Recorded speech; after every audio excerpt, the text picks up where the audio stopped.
we've intercut scenes from Cyrano de Bergerac, I think it was 1951, with Jose Ferrer, and Roxanne with Steve Martin, which was kind of an updated version of the same story, the story of Cyrano de Bergerac with the long nose.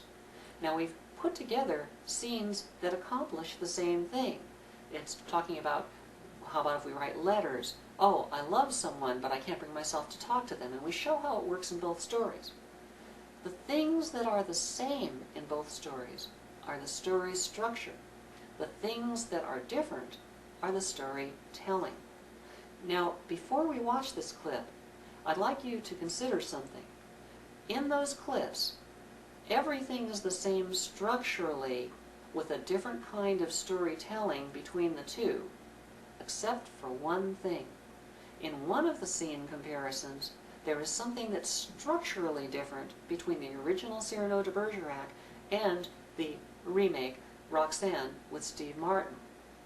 When you're watching this, look at everything that happens, recognize the differences in storytelling, but that the structure is the same, and then see if you can pick out that one item that is different structurally between the two.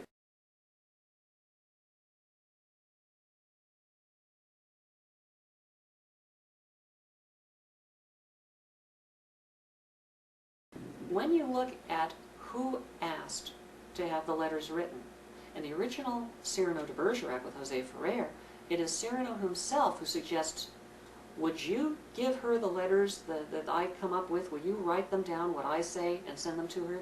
It's Cyrano who comes up with the scheme.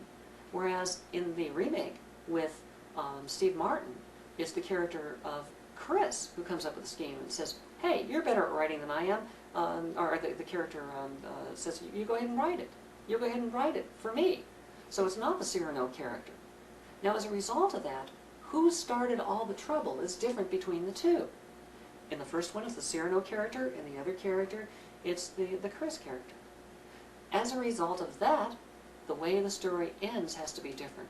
Look at the tragic sort of ending, thou shalt not die, I love you, you know, and he's like on his last breath and everything. The ending needs a different flavor, whereas in Roxanne, they are going to get together and it'll have a happy ending, because you see, in Roxanne, it was not Cyrano's fault.